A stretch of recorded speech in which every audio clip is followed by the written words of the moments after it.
All right, so we have our login action and we have our user login reducer. So now I'm just going to collapse some of this stuff. Inside screens, now I'm going to create a new file and I'm going to call this login screen.js. And let's generate a component here. And there's some stuff that we're going to want to bring in. So this will be a form, and when we have a form, usually our form fields are going to be part of the component state. So we do need useState. We also want useEffect. And let's bring in link from React router.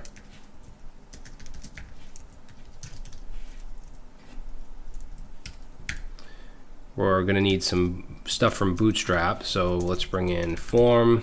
Let's bring in button, a row, and a column.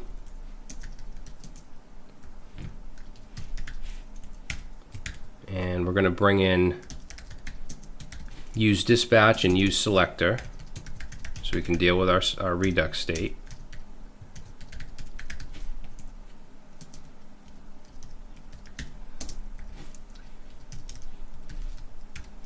Oops, what am I doing? React Redux. Okay, and we're going to bring in our message component. That's going to be from /component/message. We're going to bring in our loader as well. And we want to bring in our login action that we created in the last video. I keep doing common JS modules. All right, so login. It's going to be from actions, user actions. Now we're going to need to set some component level state here. So basically for our fields, and we're going to have just email and password. So let's set email, and the function to manipulate that piece of state will be set email. We want to set that to useState and just an empty string as a default. We also want password and set password. And let's just start to create our form. So down here in the return, I actually want to create a form container component because a lot of our forms are going to have some of the same styles. So let's go into components and create a new file here called form container.js. And this is going to be really simple. So let's generate a component. And we're going to bring in from React Bootstrap a container and a row and a call. And then down here in the form container, this wrapper element is going to be a container. And inside here, let's put a row, and I'm going to give this a class name of justify content MD, so medium screens center. And inside here we'll have a call, and let's say on extra small we want it to be take up all 12 columns. On medium we want it to be 6. And in here we're going to put in the props of children. And up here we want to take in props. We're going to destructure children, and that's it. So our form container, all the form that we create it's going to go in here as the child of our children. So back in our login screen, let's bring in form container.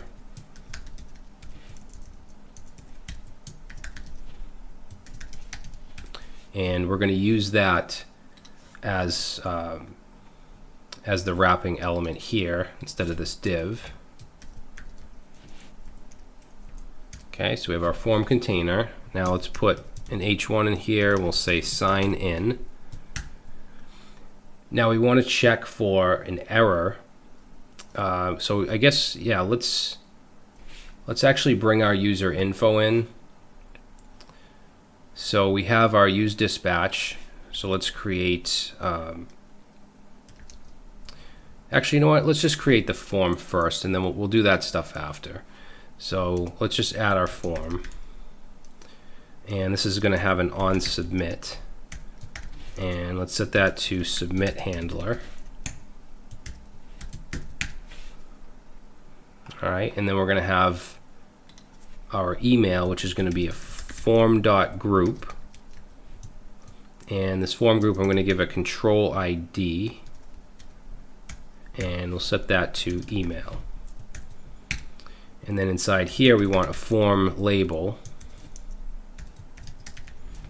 And this form label is going to be email address. Okay, under that, we're going to have our form control. And this form control is going to have a bunch of attributes. So the type is going to be text. Actually, let's make the type email.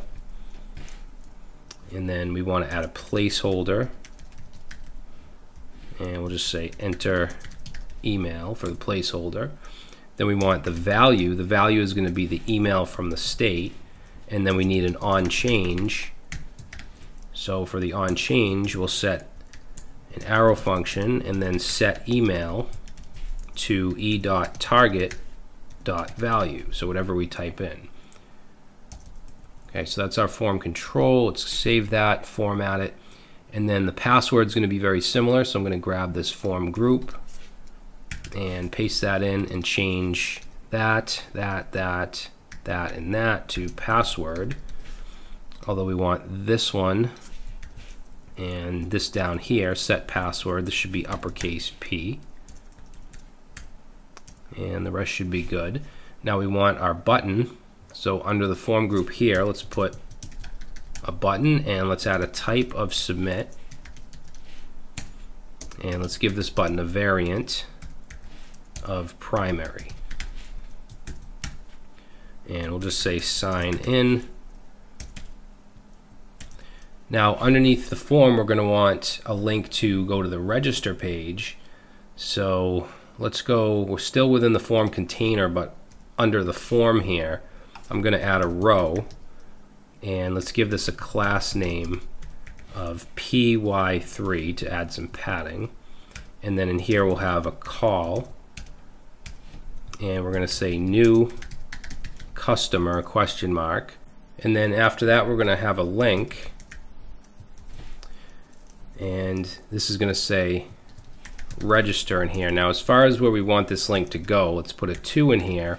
And we might have a redirect value. So if we do have a redirect, then this is going to go to, let's put some backticks and say /register, and then redirect is going to equal whatever that redirect variable is. Else, then it's going to just go to /register. All right, now I want to get this, I want to create a route for this so we can actually just see the form. So let's go to our app.js file and let's copy, I actually want the home screen. We're going to put that at the bottom here. And we'll just copy one of these, go up here. So this is going to be /login. And we want this to load the login screen. So I'm going to go up here and copy that down. Let's bring in login. Okay, we'll save that. And we're just getting here submit handler is not defined. Also, redirect is not defined. So as far as the redirect goes, let's define that right here. So we're going to say const redirect, and we just want to check that location.search because that's going to have the URL query string.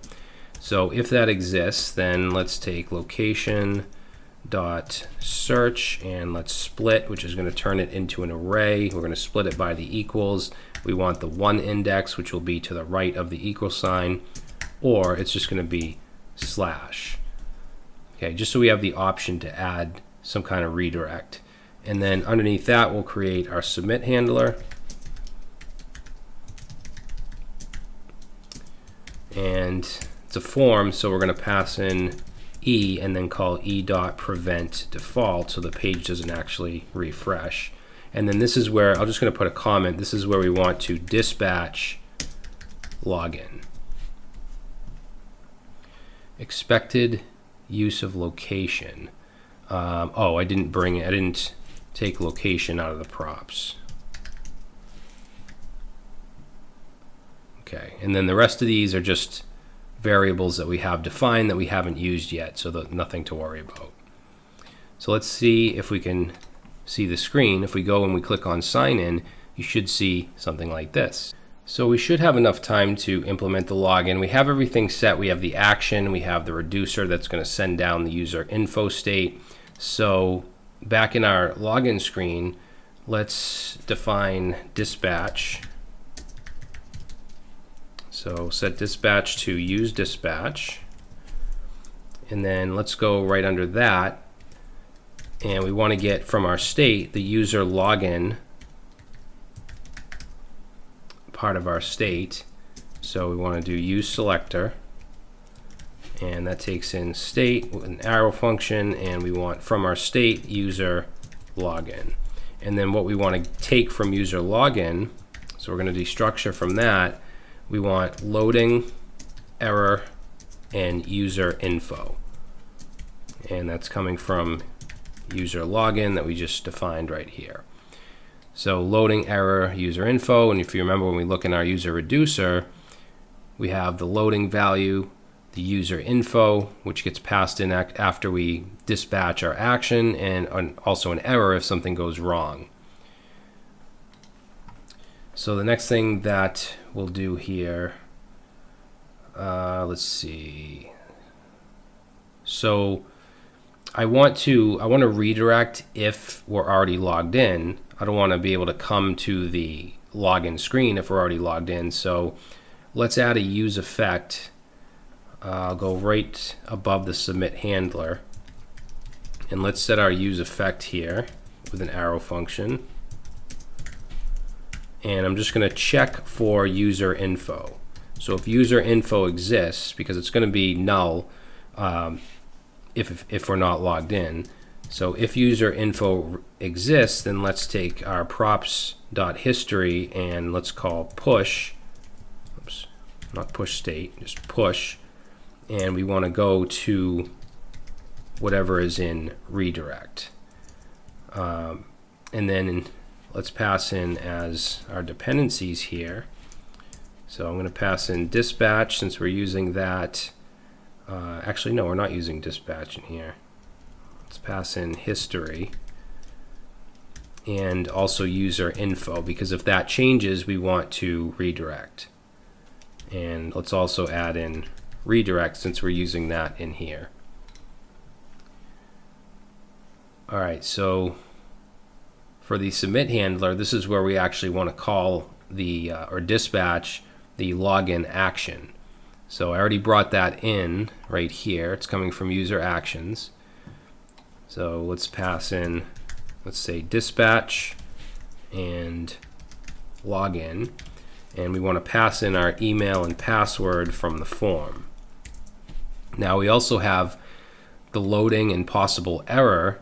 So once we submit this and the state comes down, we want to check for loading and error. So I'm going to go right under the H1, and let's say if there's an error, then let's show a message with a variant of danger, and in here we're going to put the error.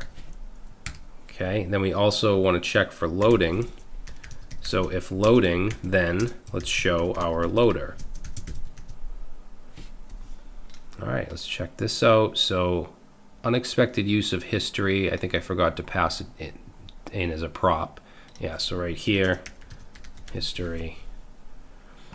All right, so I think we're ready to try this out. So let's go ahead, and I'm just going to try to, so invalid email or password. So it did call user login request, but we got back user login fail because obviously it's an invalid email or password. So this message here is coming from our backend. In fact, if we look at our network tab and we look at this right here and look at the response, you can see it. We get our message and we also get our stack trace because we're running it in development mode. and it's a 401 unauthorized. So that's exactly what it should be doing. So if I try to log in with, let's say, john@example.com, so we're just now mimicking what we were doing in Postman.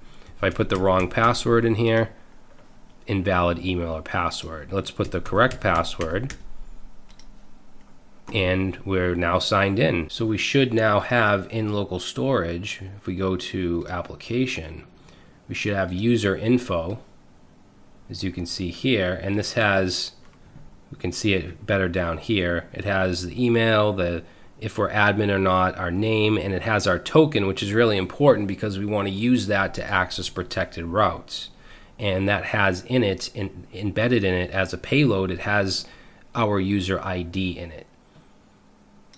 All right, so let's go back to Redux, and you can see in our state, user login, our user info is full with our data, and even if I reload, it should still be there. So if I go back to state user login, it's still there because we're loading it from our local storage. So what I'd like to do in the next video is have some sign that we're logged in, because right now the page looks the exact same. And what I want to do is get rid of this sign in. We don't want that there. In fact, if I click on it, it just redirects us back here. So I want to actually make this have our name, so it'll show our name, and eventually we're going to have a drop down that we can edit our profile. So we'll have a profile link. We'll also have a log out link that'll clear our state, clear our user out of the state, and of course out of local storage. So we'll continue on that in the next video.